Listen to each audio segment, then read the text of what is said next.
Justin, introduce yourself and what it is you do. Hi there, man. I'm Justin, also known as Justin VR. I'm a singer-songwriter from Cape Town. That's where I'm based. And yeah, I suppose you can describe the music as country, alternative, rock, somewhere in between. Yeah. Now that's cool. I was giving it a listen today as well, and I was like, "Oh, it's country," and I actually really enjoyed it as well. There was the what was the song I was listening to? "Got Me Blind." Yeah. I quite dig that. And then you've got a new single coming out on the 19th, eh? Yeah. It's called She Said. It's got an up-tempo sort of feel-good vibe to it, which is kind of what I was going after. And yeah, country artist from Cape Town. I know it sounds kind of weird. Normally you expect that stuff from the States or whatever. But yeah, that's where we're at, and that's what I'm doing at the moment. Yeah, I'm pretty amped for the new single to be released as well.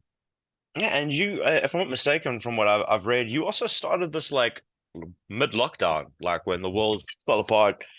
You were like, "Cool, I'm gonna give this a go." And it's Yeah, it's crazy how many artists have actually done that. It's really interesting. Like it actually shocks me like how many stories are coming out about guys who are just like cool. And you've been in the music scene for like something like crazy like 25 years, right?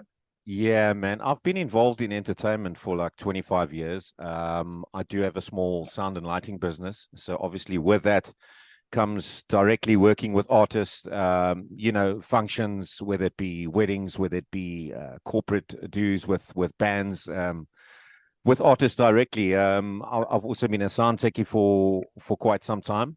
And lockdown, yeah, it gave me a good opportunity to delve into a couple of other things, my own personal music being one of them. I did many years back start with my current producer and songwriter, Malcolm Ormond. We did dabble into a little bit of songwriting and recording some stuff, but nothing that was ever released commercially. It was more for our own, let's experiment with this. Let's see what comes out of it, and we'll keep it for ourselves. But obviously with the influx of lockdown and us being locked down at home, it gave me the opportunity to really do a lot of online things. One of them was streaming, which all the artists, as you know, suddenly went into, online streaming and doing Zoom sessions and Facebook live sessions. And I actually started streaming some live music here from my garage. I called it the garage sessions. I thought I need to call it something.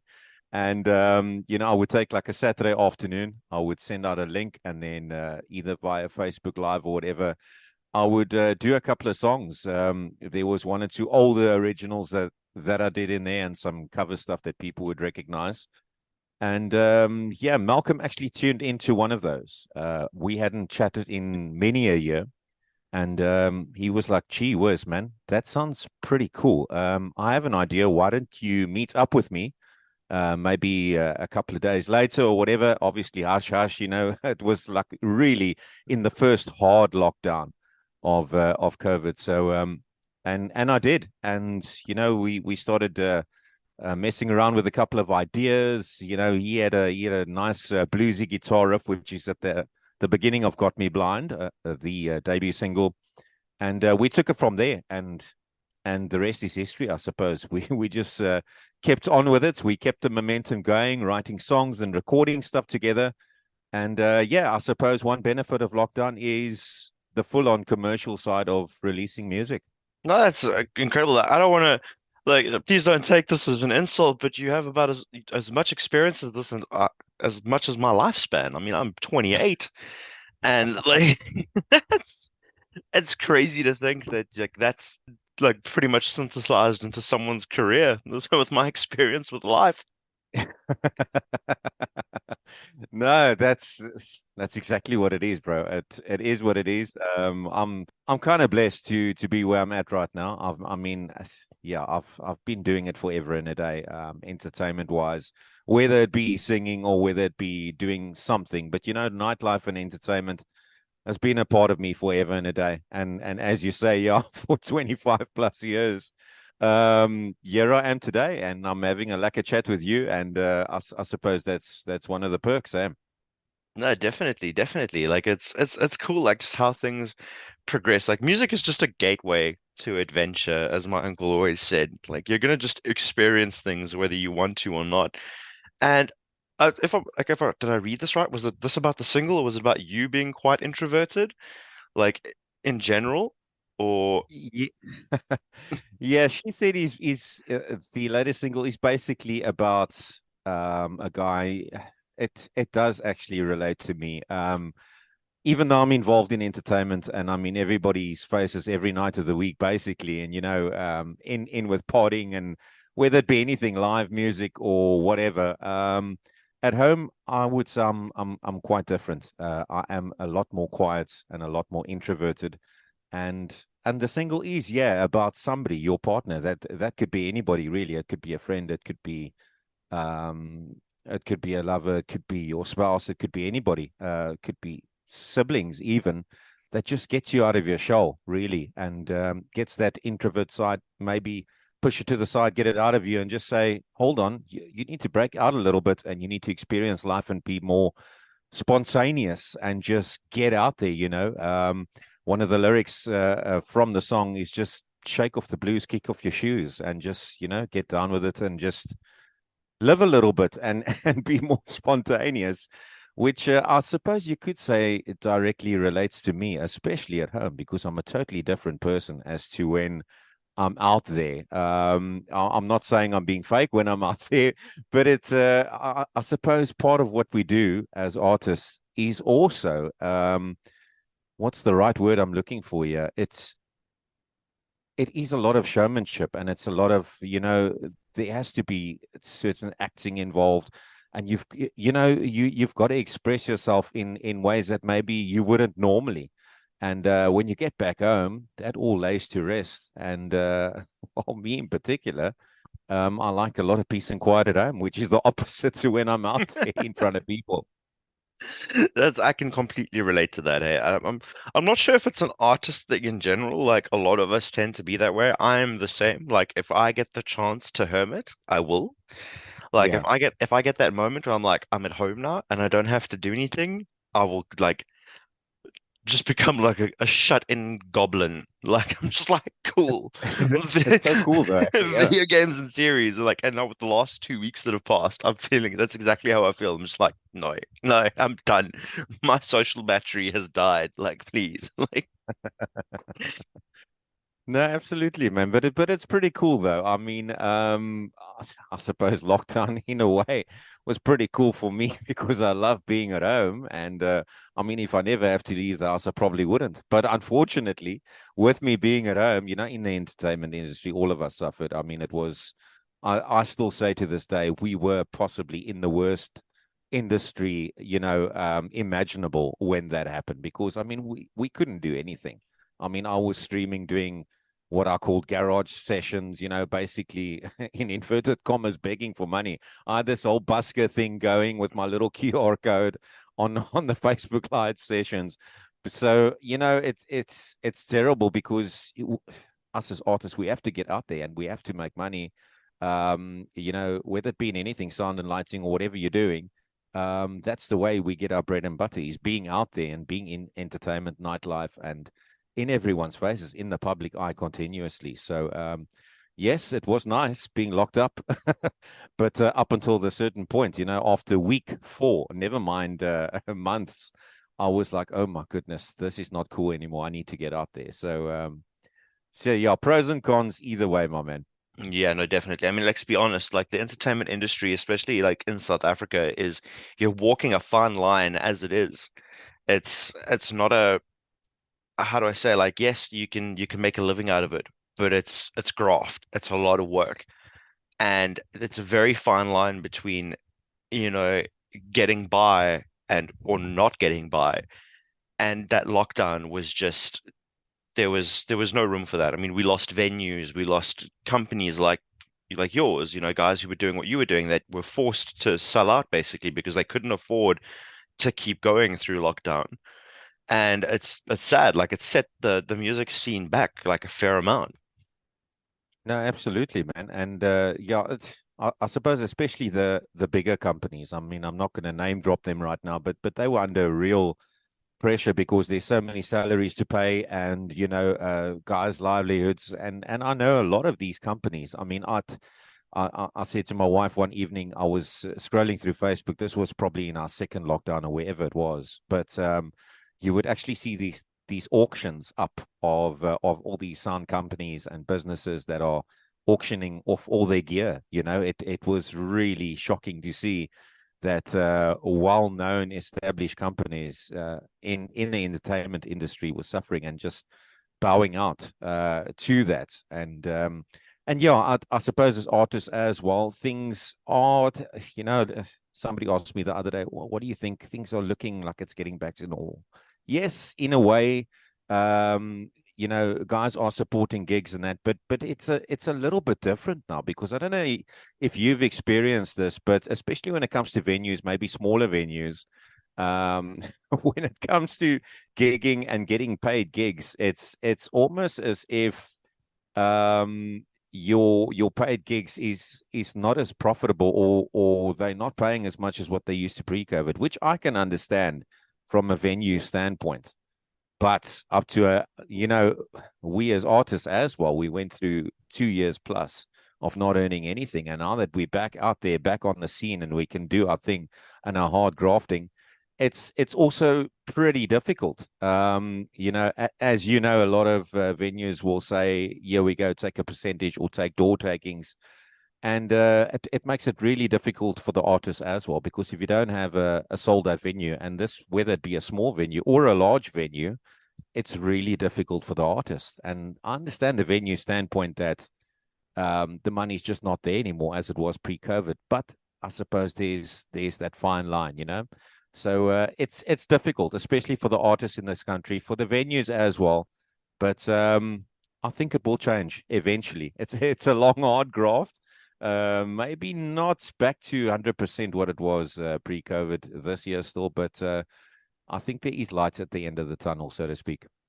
No, definitely. Like the thing is, South Africa has like a very dedicated group of people. Like when they're passionate about something, they will just go to the ends of the earth to make it work.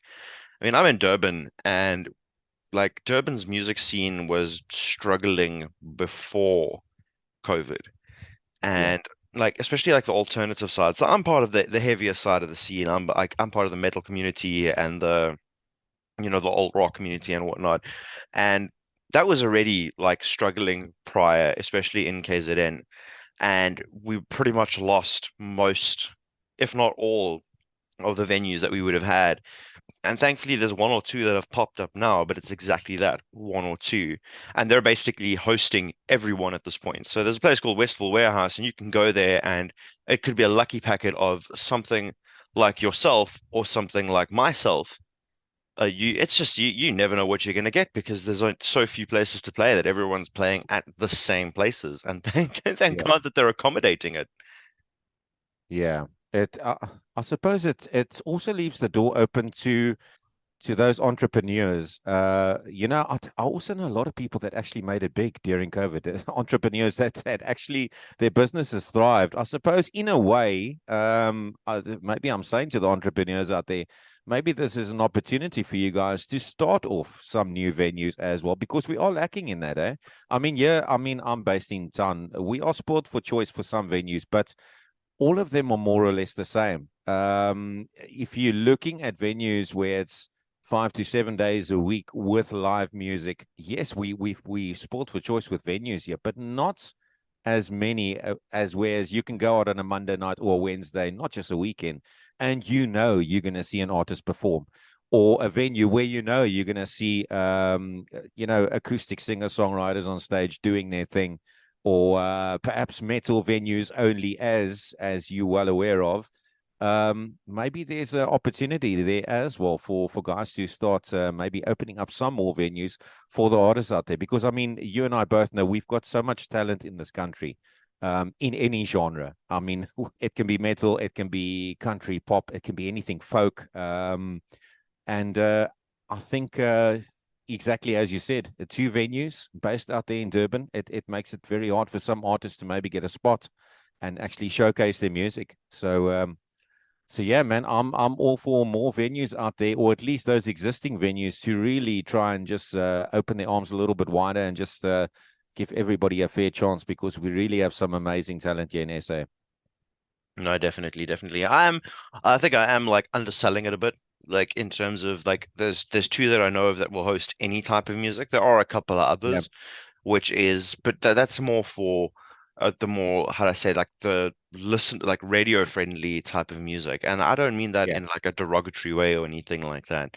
But it's the type, it's the audience, it's the target market that they're looking for. You know, you're not going to yeah. go to certain venues and just incite a mosh pit. It's, like there's a specific like time and a place, there's a specific vibe for that.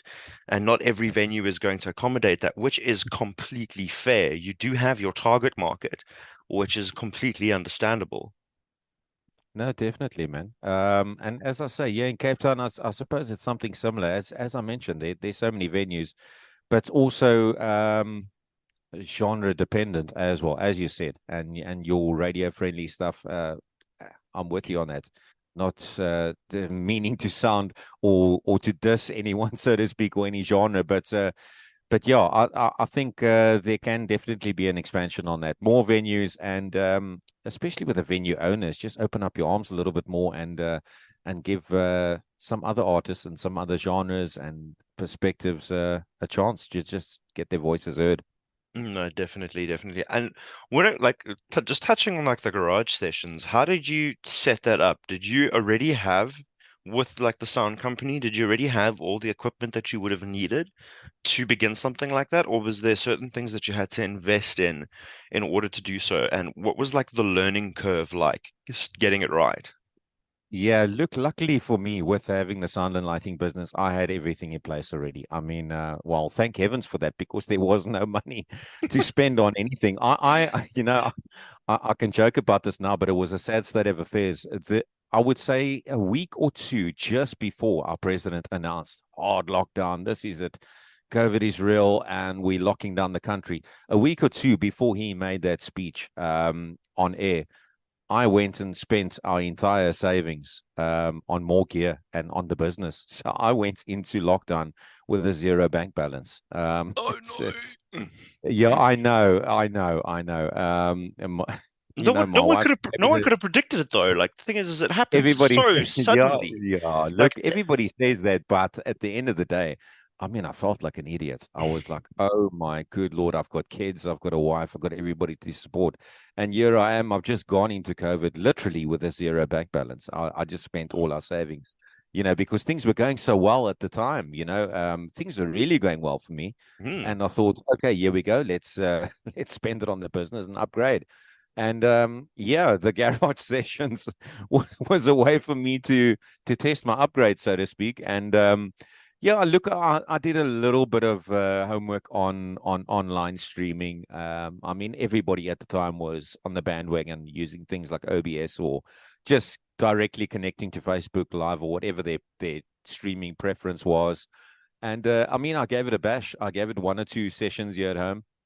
My first session, I'll never forget, was an absolute disaster, because my brain was all over the place. I was stressed out about the financial situation I was in. On the other end, I was quite excited to actually just do something to an online audience, and sing a bit, just to get my voice heard again, do one or two of the older originals.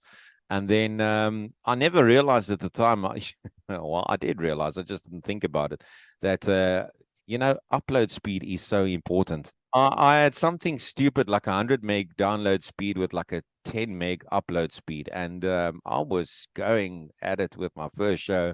And then, I had the screen in front of me, and I had a laptop to my left. I had the cell phone thingy to my right.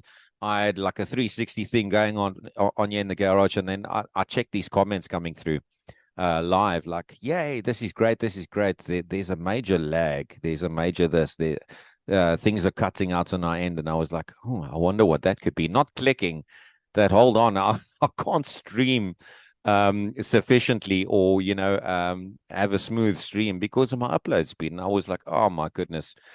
The first session was an absolute disaster. Luckily, I've got some people that are some friends and family, and some fans that are pretty faithful, and that just stayed with it.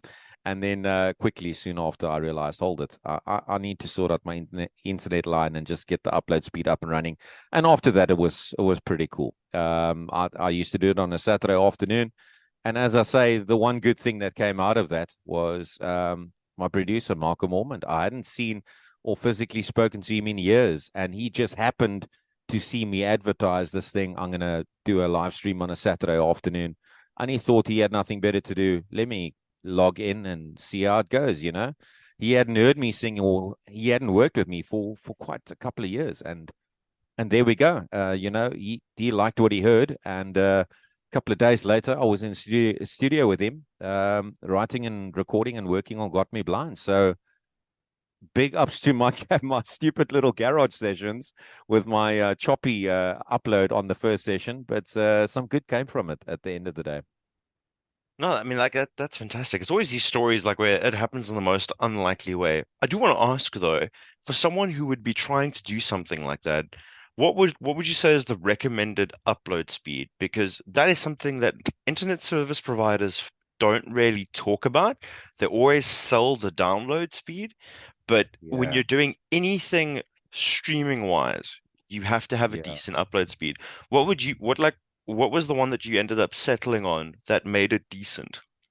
Look, it depends on what you're uploading. If it's just going to be audio, you can get away with probably a 20 meg upload. But when it comes to video content, especially if you're going to try and stream in like your standard 720 to 1080 HD quality, then it's going to have to be, just to be rather safe than sorry, do a 50 meg upload speed, because yeah, I kind of saw my backside on that first session. Gee, was an absolute disaster. But just chalk it as one for the books, and you live and learn, daily. No, definitely, definitely. Like I myself have wanted to get into streaming, and one of the reasons I haven't started is because of upload speed. I was looking at things like Twitch and stuff like that, and just to pass the time because I'm quite fond of video games and those type of things. So if I was going to spend time doing that, I may as well have turned it into to content creation as well. And they also recommend a relatively like high upload speed. No, definitely, it's essential. Live and learn, bro. Don't make my mistake. Yeah, that's why I haven't even attempted it. I was like, let me first Google the minimum upload speed and then double that. Yeah, definitely, definitely. And yeah, like how are things going now? Like with obviously things having eased up. You did say earlier that it won't be 100% by the end of this year, but it's obviously getting there. And how have things been going? I've seen a couple of shows that you've been doing. You've been playing with I think it's called the band Susie. You've been doing some shows with them. How have things been going? How's like the crowds been? How has like the crowd reception been? And your experiences now with like post-COVID and working directly from there? The reception has been good. I mean, I think COVID and lockdowns also starved people of that live interaction, whether it be with live music or live anything, just live interaction with people.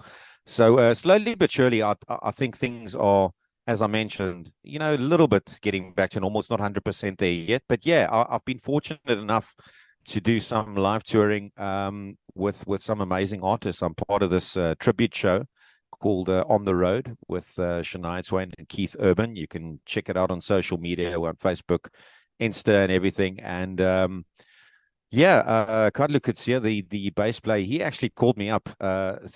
This is a bit of a weird story. I've got to share this with you. So a good couple of months back as well, I had a pretty major hernia operation. And what happened was I never realized how bad this op would be, or the recovery would be. I mean, the doctor was warning me, and yeah, you're going to be like, in bed for quite some time, and you're not going to want to move. You're not going to want to drive. And I'm like, yeah, I have to, whatever. Like, let me just get the op done and dusted. But I'll never forget this. I was in the hospital the day, and I actually came out of theater, and you've just woken up and you're still groggy, but you can feel this horrible pain around your waist, and you can't really move. And I was like flat on my back, and I was like, oh my good Lord, should I have really gone through this operation? And a couple of minutes later, the phone rings, and it's Kadlu.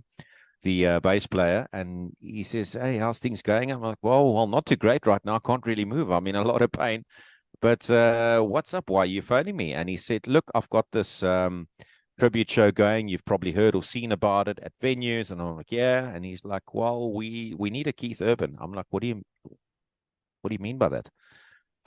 Yeah, I need a vocalist, and I think you'll be perfect for that. I'm like, "Gee whiz. Well, thanks for the compliment, but when do you need me by?" He's, "No, don't worry. There's enough time to rehearse this in a week and a half." And I was like, "Oh my goodness, week and a half. I'm actually bedridden. I'm told I can't do much for the next couple of weeks. Recovery time is pretty long, so I really don't know." And he's like, "No, no, come on, you can do it." And I was like, "Gee whiz, thanks for your faith. Yeah, sure, I'll do it." And we chatted about a little bit longer on the phone, and that was it. And he said when the first band practice was, which was a couple of days later, and I was quite chuffed. I put the phone down, and then I realized, hold it, what the hell did I get myself into here? I can't move. And for the next couple of days, I literally couldn't move. I couldn't do much. I couldn't really drive. I couldn't do much of anything. And obviously, being a vocalist, your vocals really come from Yeah, your and midsection, from your core and everything. And I was like, yeah, and I was just thinking about that, and you're like, you would have been basically gutted, like essentially, like yeah, I basically was gutted. I had this Afrikaans doctor, this surgeon that they worked on me, and it's quite funny because he knew I was English. He tried to speak English to me, but it was very bad English. So he came to me post-op, and he would say in this really horrible English accent. So the operation went successful. We had to do a lot of compression on your waist, on your colon, on your intestines. I was like, "Good Lord, intestines. compression. Well, what are you talking about here?" Well, that kind of makes sense why I can't move. I couldn't even lie on my side. I literally couldn't move. And then, and then for the next couple of days, I was stressing because I'd known Carlo for a couple of years, and I didn't want to disappoint him or drop him or anything as well. And I thought, how the hell am I going to get through a show? Never mind the band practice coming up. And I went through to his place. Never forget, it was a Monday evening. I just sat down, had a couple of pillows, and I don't recall it being the best band practice from my perspective because I sounded terrible. I mean, I couldn't push any notes through, or you know, but he stuck with his confidence in me, and he kind of knew my voice and what vibe I was with my own original songs because he knew my second single, which he liked a lot, Summerfield. So he was like, "No, no, you've got the voice for it. Push through." And the rest is history, I suppose. We did a couple of awesome shows out in Paternoster, called the Cool Comets. What an awesome venue! We get in there, and they've got this amazing setup. Whereas you've got your stage where the band's on and whatever, but there's no, it's not seating tables and chairs as per se. It's just couches and blankets everywhere, and it's like 100 plus venue, and it's absolutely incredible. That was the first show I did with them, and I just remember getting into this venue and just being blown away just by the style and the laid backness of everything. And yeah, the rest is history. We did the Boer and Carlo and Cezanne's other band. I helped them out with the band Susie at Heroes in Brockenfell, and it's been going well. It's been well attended. I wouldn't say sold out shows as per yet, as with some of the other venues, but it's been very well attended, and the guys are having an absolute blast in the audience. You can see that they're enjoying the music, they're enjoying the shows, and they just enjoying getting out again and just seeing some live music. No, man, that's incredible. And I'm also noticing that, hey, like I'm wondering if it's the I've said this in a couple of episodes regarding like the whole absence makes the heart grow fonder thing. Hopefully that's the case, where people are hungry for live music again and are going out of their way to go to shows and those type of things, which I is think so, definitely, yeah. yeah. And I've seen more like especially from my side. So I'm still relatively young. Like I'm only approaching 30 now. I'm seeing a lot of new faces in the music scene. I'm seeing a lot of new bands. I'm seeing a lot of new like supporters, and it's great because for a long time, especially in my like in our smaller scene, it was a lot of the same people. You would see the same people. You knew if you went to a show, you were going to see the same group of people. Slowly but surely, we're seeing more and more new faces going to a gig and being like, "Hey, I don't know half the people here. This is great." No, absolutely, man, and to those audiences out there as well, it's great that they are supporting. I think there can be more support though. I think not just for the big name artists that you hear in the commercial stations, but really, guys, if you want to go and have a day out or an evening out, just support all the artists out there that you possibly can, because you might be pleasantly surprised. And I've experienced this myself, where you go out in the evening and you're like, oh, I don't know the artist performing, or I'm not really sure, and then you absolutely have the time of your life, and you become a fan of that artist. I keep saying this. We got some amazing talent here in SA, guys. So yeah, if you hear this, support those artists. It might be an up and comer, it might be a tribute act, it might be whoever, a brand new singer songwriter out with a debut single.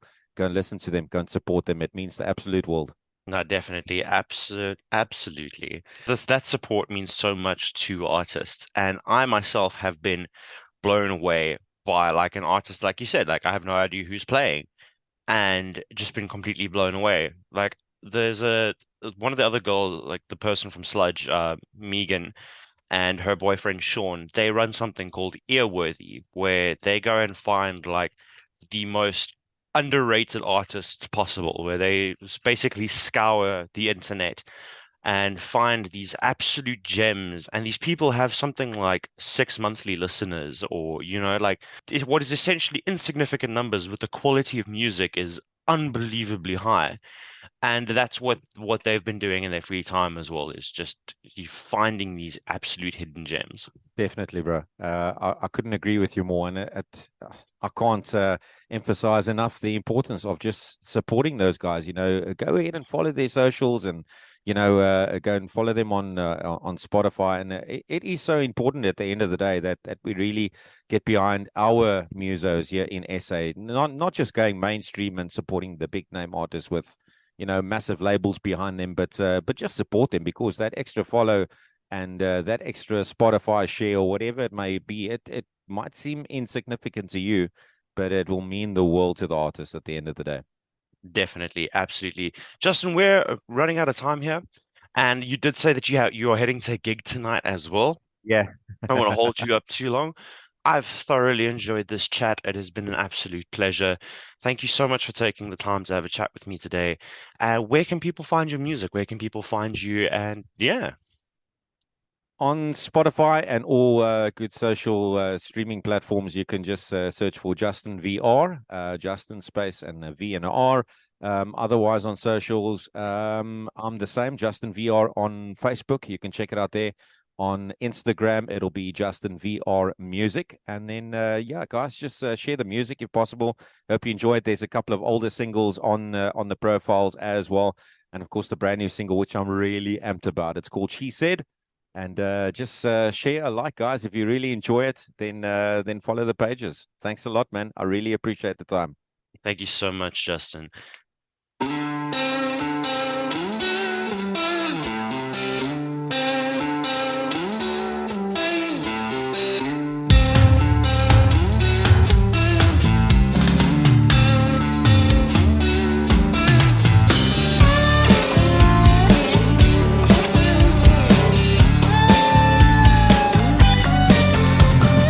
Long ago I had it easy, life was fine.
those endless nights.